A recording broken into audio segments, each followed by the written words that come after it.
The impact threw me sideways. Metal screamed. Glass shattered. My head slammed against something hard, and the world spun into a blur of rain and twisted steel. When the car finally stopped moving, I was hanging at an angle, seatbelt cutting into my chest, blood running into my eye from somewhere above my hairline. My phone buzzed in the cup holder. Again. And again. Through blurred vision, I saw the caller ID, Marcus. My business partner. My co-founder. The man I'd trusted for 6 years. The same man who had insisted I take this exact route tonight. Who had texted me 3 times about the urgent client meeting that couldn't wait until morning.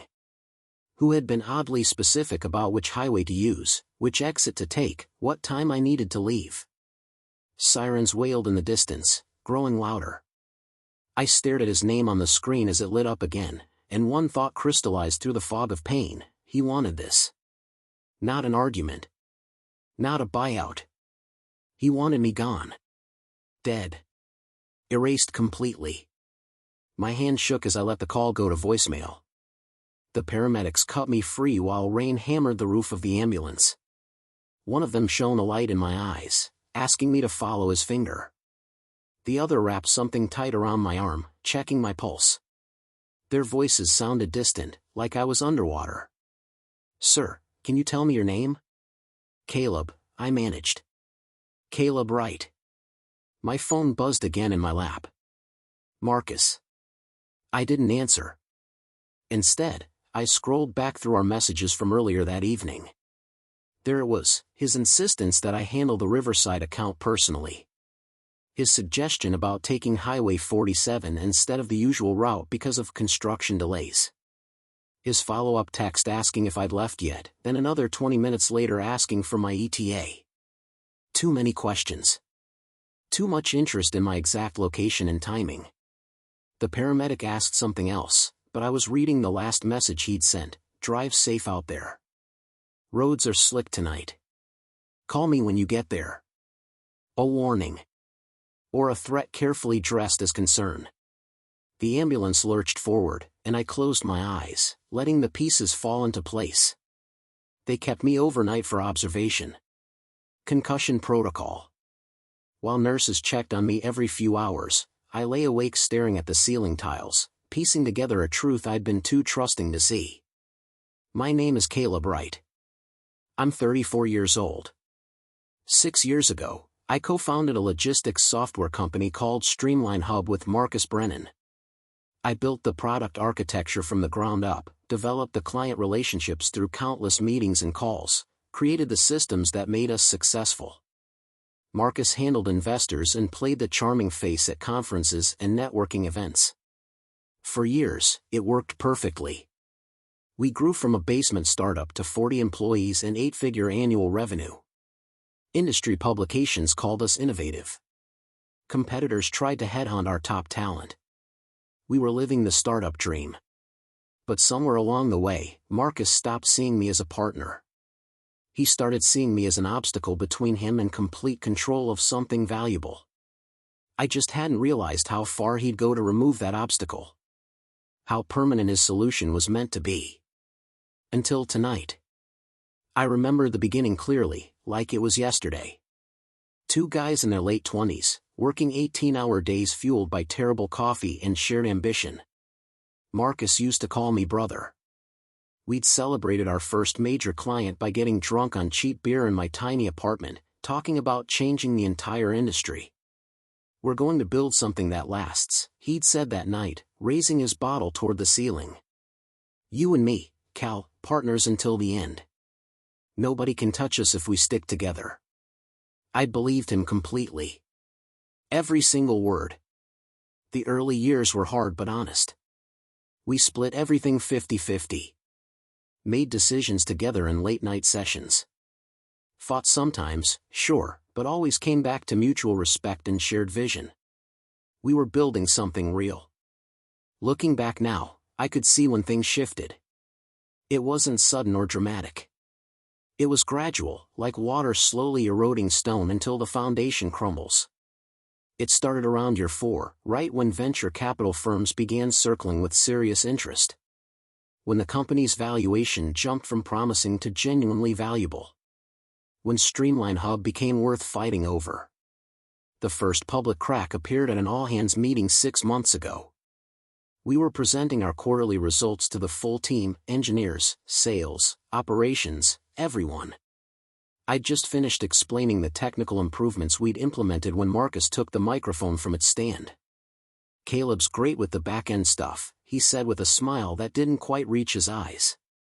"Though sometimes I think he forgets we need to actually make money, not just build perfect code that nobody sees." Laughter rippled through the room. Not mean-spirited exactly, just employees responding to their CEO's joke. But something about it felt calculated. Designed to diminish me in front of people I'd personally hired and mentored. I forced a smile and played along like it was friendly banter. That was my first mistake. After the meeting, our head of sales caught me in the hallway. "That was a weird comment from Marcus. Everyone here knows you're the reason our client retention is industry-leading. You built those relationships." I brushed it off. Told myself Marcus was just playing to the crowd, trying to seem relatable. But it wasn't a one-time thing. It was the beginning of a pattern. The pattern grew clearer over the following months, though I tried to ignore it. Decisions started happening without my input or knowledge. I'd arrive at the office to discover Marcus had approved a major expenditure or committed to a client deliverable timeline without consulting me first. "Oh, I thought I mentioned it," he'd say when I asked, waving his hand dismissively. Must have slipped my mind. You know how crazy things get. Meetings happen that I wasn't invited to. Important ones. When I asked about them later, Marcus would wave it off. "Just boring investor stuff. Didn't want to waste your time when you're so busy with product development." But I'd see our CFO and head of operations leaving his office, stopping their conversation abruptly when they spotted me approaching. Credit for wins I'd personally achieved started appearing in company communications with Marcus's name attached instead. A major client I'd landed after 2 years of relationship building became a partnership Marcus cultivated. A technical breakthrough my team developed became Marcus's vision for innovation finally realized. I told myself I was being paranoid and insecure. That I should focus on the work, not office politics. The legal conversation changed everything permanently. Our company counsel, a sharp woman named Victoria Chen, stopped by my office one afternoon in early fall. "Caleb, quick question about your equity structure. Why is your co-founder's stake marked as temporary in the current cap table?" I stared at her, confused. "Temporary? What are you talking about?" She pulled up a document on her tablet, turning it toward me. "See this notation? Added about 3 months ago during the documentation refresh. Says your equity is subject to performance review and board discretion." My blood went cold. I never agreed to anything like that. Victoria frowned, scrolling through more pages. "Marcus told me you both signed off on the updated partnership agreement during the last funding round. He said it was just cleanup, making everything cleaner for investors." "What updated agreement?" "I never signed anything changing my equity structure." Her expression shifted. Professional concern replaced casual inquiry. She just realized something was very wrong. I spent the next 2 hours in her office, going through documents line by line. Someone had altered our partnership terms without my knowledge or consent. The changes were subtle but devastating. My equity had been reclassified from permanent to conditional. My voting rights diluted significantly. Decision-making authority shifted heavily toward Marcus. "This isn't legal," Victoria said quietly, her voice tight. "These modifications require your explicit signature and consent." I could have exploded right then. Could have stormed into Marcus's office, threatened lawsuits, made demands and accusations. Instead, I thanked Victoria carefully and asked her to send me copies of everything, every document, every modification, every communication about these changes. Then I went back to my office, closed the door, and thought. Marcus expected certain reactions from me. He knew I was direct, sometimes hot-headed when pushed too far. He'd be ready for anger, for confrontation, for dramatic displays. So I gave him something else, nothing at all. That evening, when Marcus stopped by my office with his usual casual friendliness, I smiled warmly. Asked about his weekend plans. Laughed at his jokes about the terrible catering at yesterday's lunch meeting. Acted like everything was completely normal. I watched his shoulders relax visibly. Saw the tension leave his face and posture. He thought I was oblivious. Thought I hadn't noticed the changes, the shifts, the slow systematic erosion of my position in the company we'd built together. Good. Let him think exactly that. 2 weeks later, Marcus came to me with an urgent request that seemed innocent on the surface. Cal, I need you to handle the Riverside situation personally. Clients threatening to walk unless we fix their integration issues immediately. Riverside was 2 hours away by highway. The client was important but not critical to our survival. Can't Tyler handle it? I asked. Tyler was our senior solutions architect, more than capable of managing technical issues. They specifically asked for you by name. Marcus leaned against my desk, arms crossed. You built their original system. They trust you. Won't accept anyone else. Something felt off about his insistence, but I agreed to go. Great. Take Highway 47, there's construction on the usual route that'll add an hour. Should save you 30 minutes at least. He pulled out his phone, showing me the route on his Maps app. Storm's coming in tonight though. Leave by 6 to beat the worst of it. Too much detail. Too many specifications about exact timing and route and conditions. But I nodded, acted grateful for his thoughtful help planning my trip. Highway 47 was dark and nearly empty that night. Rain started around mile 15, building from light drizzle to serious downpour within minutes. My windshield wipers struggled to keep up with the water. I saw the truck's headlights too late. It swerved into my lane like the driver didn't see me, or didn't care. I jerked the wheel hard right. The car hydroplaned on the slick pavement. Physics took over from there. The spin felt endless. The world became streaks of white light and darkness. Then impact, sharp, brutal, final. Metal crumpled. Glass exploded inward. Something hit my head hard enough to make stars burst across my vision. In the seconds before everything went black, one thought crystallized with absolute clarity: Marcus knew this road's reputation. Marcus insisted on this exact timing. Marcus made absolutely sure I'd be here, alone, in this storm, on this dangerous highway. This wasn't random chance. This was orchestrated. And that thought, that moment of perfect understanding, was what kept me conscious long enough to pull my phone free with shaking hands and hit record on the voice memo app before the sirens arrived and strangers' voices surrounded me. The hospital gave me time to think clearly. To see the entire situation with brutal, undeniable clarity. If I'd died on that highway, what would have happened? Marcus would have grieved publicly and convincingly. Would have given a touching eulogy about his partner and friend and brother. The company would have held a beautiful memorial. Industry publications would have written respectful obituaries. And then, quietly, Marcus would have consolidated control. My equity would have been subject to estate distribution, a messy legal process he could manipulate for months. The alterations to our partnership agreement would have made it nearly impossible for my family to maintain any real ownership or influence. Within 6 months, Streamline Hub would have been entirely his. The company I'd built from nothing, the product I'd architected, the clients I'd nurtured, all erased under his singular narrative. Clean. Legal. Tragic but ultimately beneficial for the company's future and continued success. I stared at my phone, at the 23 missed calls from Marcus since the crash. He needed to know I was alive. Needed to gauge whether I suspected anything.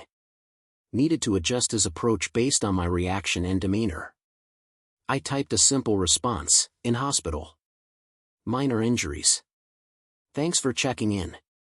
His reply came within seconds: thank God you're okay. I was so worried. Call me when you can. I was released 2 days later with a concussion, badly bruised ribs, and 17 stitches above my left eye. Marcus picked me up personally from the hospital, full of visible concern and relief. "Jesus, Cal," when I heard about the accident I thought. He shook his head dramatically. "I'm just glad you're okay. You scared me." "Me too," I said quietly, carefully. "Scary how fast things can go wrong on the road." "Did they figure out what happened exactly? Was it the other driver's fault?" I watched him carefully while answering. "Hit and run. Truck swerved into my lane and kept going. Police said the rain probably made it hard for them to see me properly." Marcus nodded slowly, processing. "Highway 47 can be really dangerous in bad weather. I feel terrible for suggesting that route now." "Not your fault at all," I assured him. "Just bad luck and bad timing." I saw him relax completely. Saw him believe I was buying the accidental narrative. Over the next week, I returned to work like nothing fundamental had changed. Smiled at meetings. Participated in discussions normally. Acted like my near-death experience had shaken me but not opened my eyes to uncomfortable truths. Marcus grew more comfortable daily. More confident that his secret was safe. That was exactly what I needed him to believe. I started documenting everything systematically. Not obviously, not in ways that would trigger his suspicion. Just careful, methodical record-keeping that seemed natural. Email threads where Marcus made commitments without my knowledge or input. Meeting notes that contradicted his later claims about decisions. Expense reports for activities I'd never approved. Client communications clearly showing I'd built relationships he later claimed as his own work. I created a private cloud folder, backed up to 3 separate secure locations.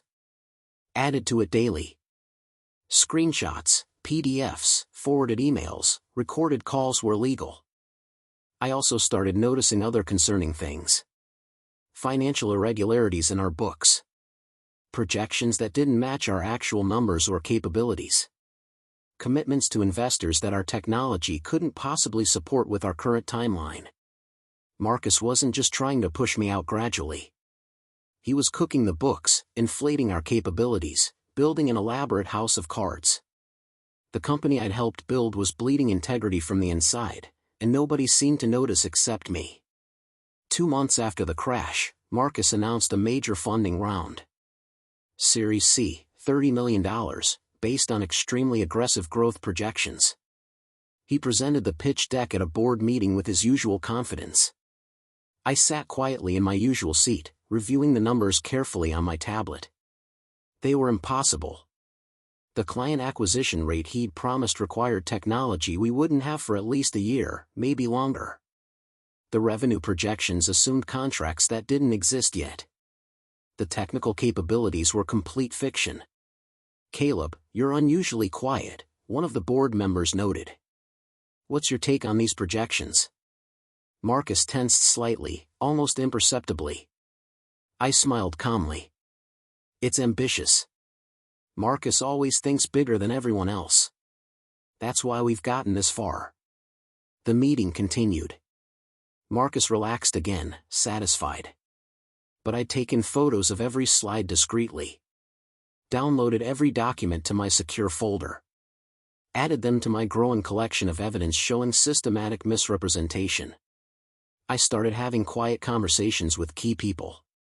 Not complaints, just innocent questions asked with genuine curiosity.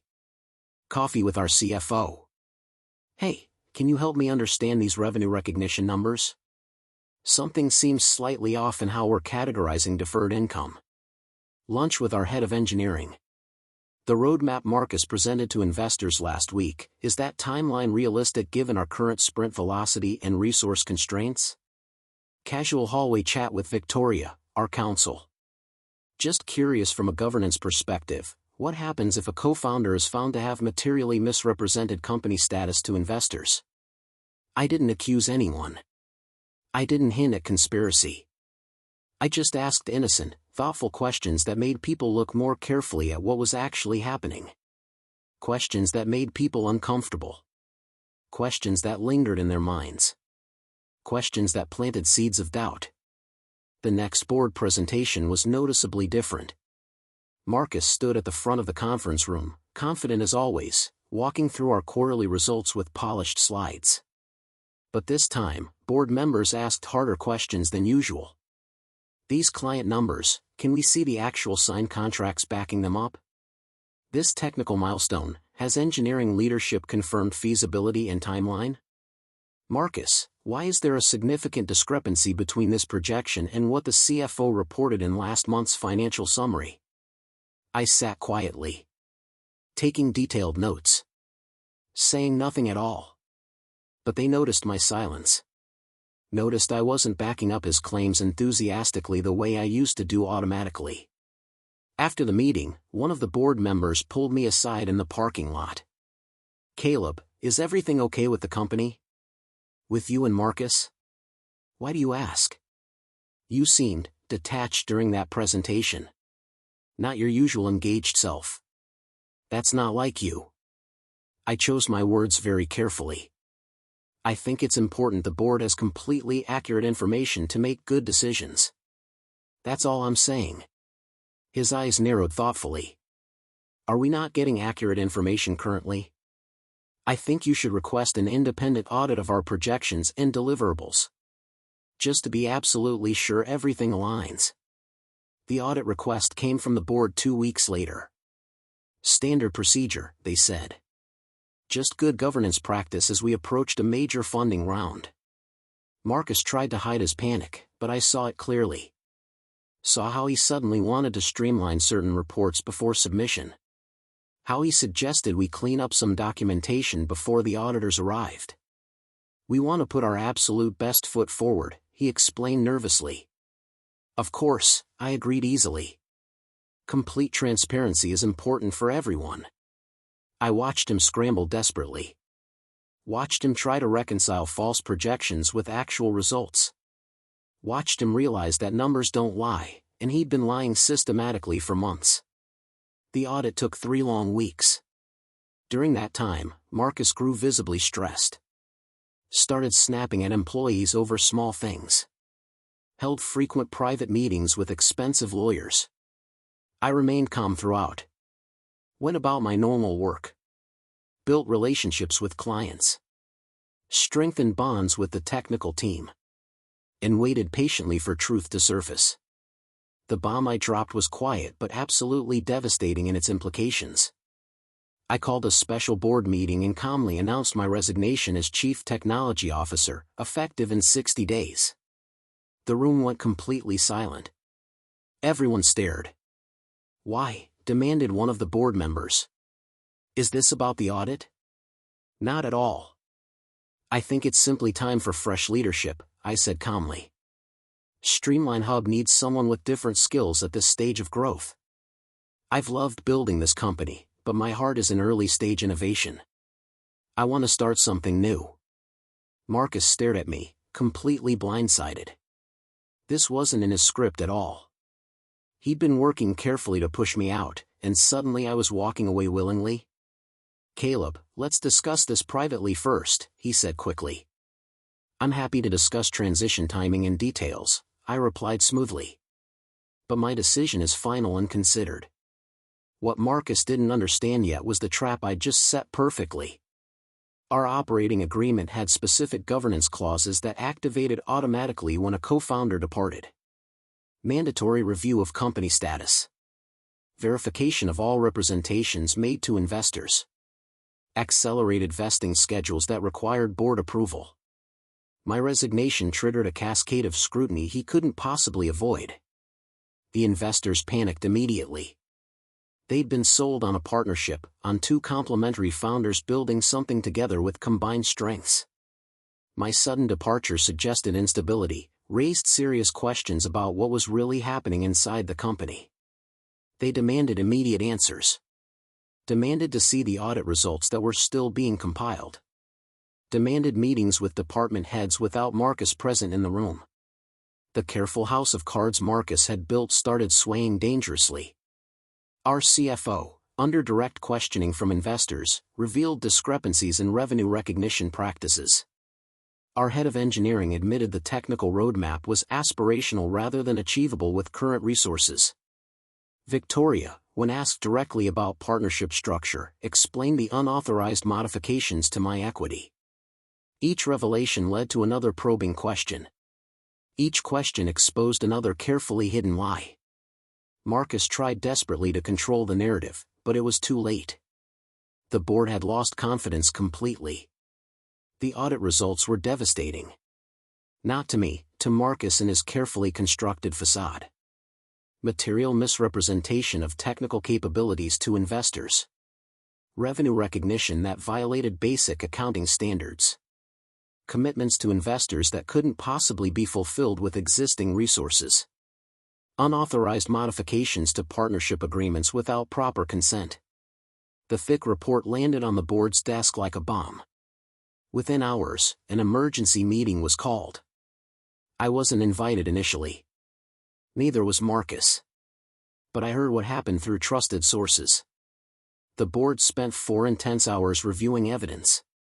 The same evidence I'd been quietly documenting for months. The same questions I'd been gently raising in private conversations. None of it came from me directly as accusations. It was all discovered through proper channels, verified by independent auditors, confirmed by multiple reliable sources. Marcus couldn't call it a vendetta or personal attack. It was simply documented fact presented objectively. Marcus was removed as CEO by unanimous board vote. Not in a dramatic confrontation with shouting, in a quiet, professional procedure executed by corporate lawyers and documented properly by corporate counsel. He tried to fight it initially. Threatened lawsuits. Claimed conspiracy against him. Accused me of orchestrating his downfall vindicatively. But the evidence spoke for itself clearly. His own emails and messages. His own presentations to investors. His own modifications to legal documents without authorization. I'd done nothing except ask reasonable questions and step aside at the right moment. The rest was simply natural consequences catching up to deliberate actions. The board offered me the CEO position immediately. I declined politely. I meant what I said about leaving. I told them honestly. This company needs clean leadership, someone without any connection to this situation. But I'll stay through transition to ensure stability. They appreciated that greatly. Brought in an experienced executive who understood both technology and business ethics. The transition was remarkably smoother than anyone expected. Clients stayed. They'd always dealt primarily with me anyway, and I personally assured them the company would honor all commitments faithfully. Employees relaxed visibly. The oppressive tension that had built over months evaporated almost overnight. People started speaking freely in meetings again without fear. Department heads stopped looking over their shoulders constantly. Our head of sales told me privately, "It's like we can finally breathe again." Nobody talks about it directly, but everyone knew something was seriously wrong. We just didn't know how to say it safely. They'd seen what I'd seen. Noticed the same red flags and warning signs. But hadn't felt empowered or protected enough to speak up. Marcus's removal wasn't a shock to them at all. It was a relief. I left Streamline Hub 4 months after my resignation announcement. The company was stable, growing honestly, building on legitimate capabilities rather than inflated promises and lies. And I was finally free. Free from partnership with someone who'd literally tried to erase me permanently. Free from the stress of watching someone destroy what we'd built together. Free from the crushing weight of betrayal by someone I'd trusted completely.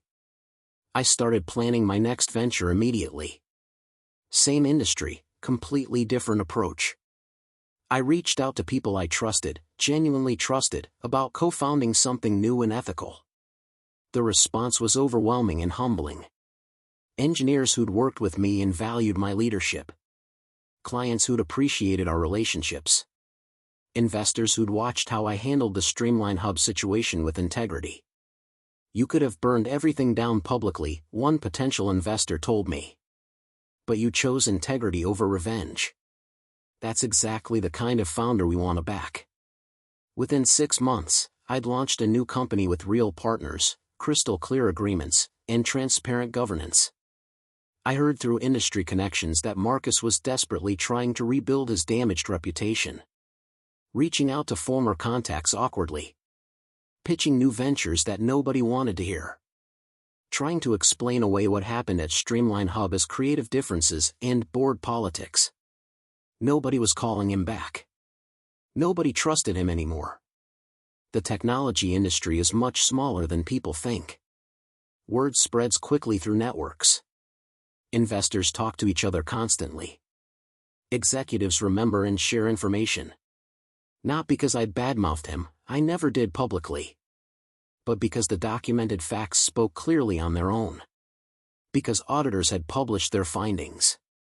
Because former employees shared their honest experiences when asked. His reputation wasn't destroyed by my revenge. It was simply accurate now, reflecting his actual character and actions. Meanwhile, my new company was growing steadily and healthily. Building real products that worked. Serving real clients ethically. Creating genuine value in the market.